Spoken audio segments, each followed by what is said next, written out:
कभी सोचा है कुछ लोग बस जीतते ही चले जाते हैं? आज हम इसी दिलचस्प असर के बारे में जानेंगे जिसे विनर इफेक्ट कहते हैं। वो अदृश्य शक्ति जो कामयाबी को अपनी ओर खींचती है। और ये सवाल ना हम सबको कभी न कभी परेशान जरूर करता है।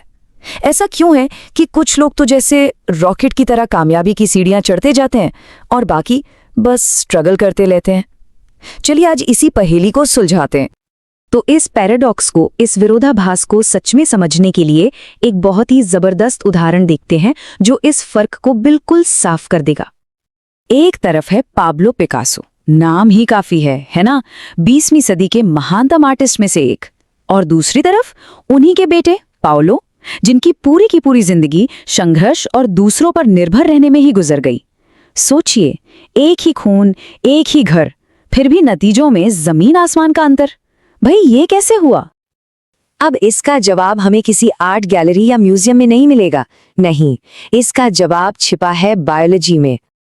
और वो भी एक मछली में। हाँ, सही सुना, एक मछली। अब दिमाग में यही आ रहा होगा कि भाई पाब्लो पिकासो और एक मछली, क्या कनेक्शन है? वेल, यहीं से तो कहानी असली मोड़ लेती है। तो कल्पना कीजिए, एक तालाब है, उसमें एक राजा है, एक चमकीला दमदार अल्फा मेल फिश। अब जैसे ही इस राजा को सीन से हटाया जाता है, एक दूसरा थोड़ा कमजोर भूरे रंग का बीटा मेल उसकी जगह ले लेता है। और बस सिर्फ ये एक जीत, सिर्फ उस इलाके पर कब्जा करना उसके दिमाग में जैसे टेस्टोस्टेरोन का सैलाब ला देता है। और कमाल देखिए, वो बीटा फिश रातों रात बदल जाती है, ज्यादा बड़ी, ज्यादा रंगीन और ज्यादा एग्रेसिव।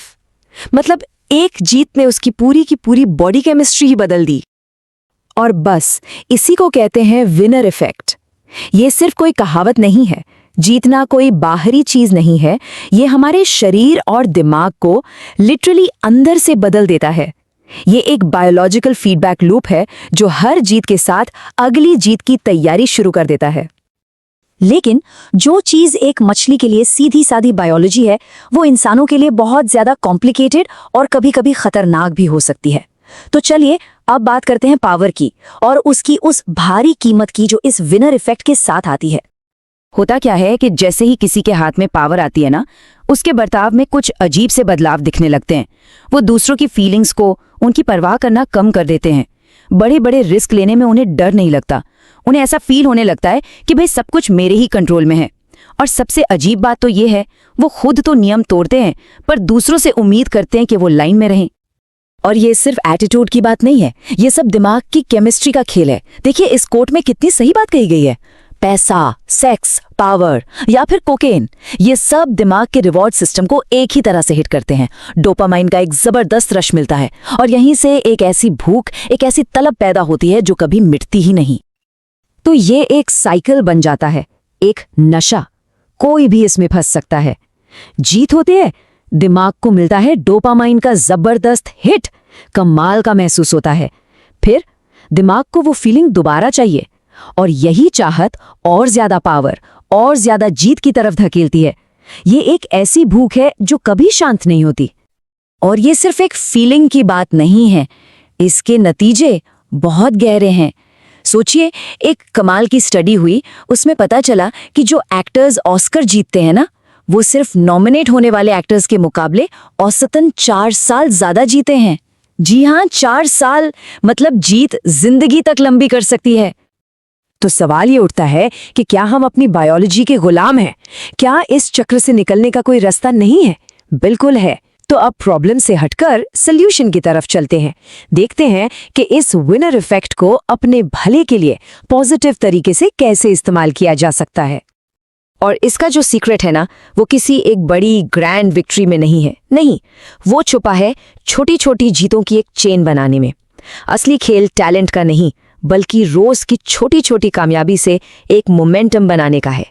यही वो तरीका है जिससे इस पॉजिटिव साइकिल को जानबूझकर शुरू किया जा सकता है। और जानते हैं, इस मोमेंटम को बनाने का एक बहुत पावरफुल टूल क्या है? तारीफ करने का तरीका। इस फर्क को समझिए। जब किसी से कहा जाता है, अरे वाह तुम तो बहुत स्मार्ट हो, तो अनजाने में उसके मन में फेल होने का डर बैठ जाता है। लेकिन अगर कहा जाए, वाह तुमने मेहनत बहुत की है, तो उसे मुश्किलों से लड़ने की हिम्मत मिलती है। बस ये छोटा सा बदलाव एक फिक्स्ड माइंडसेट को ग्रोथ माइंडसेट में बदल देता है। ये यकीन दिलाता है कि मेहनत से कुछ भी हासिल किया जा सकता है। और ये सब हमें एक आखिरी पर शायद सबसे जरूरी सवाल पर ले आता है, एक ऐसा सवाल जो जीतने का पूरा मतलब ही बदल सकता है। देखिए, पावर यानी शक्ति दो तरह की होती है। एक है पी पावर, मतलब पर्सनल पावर।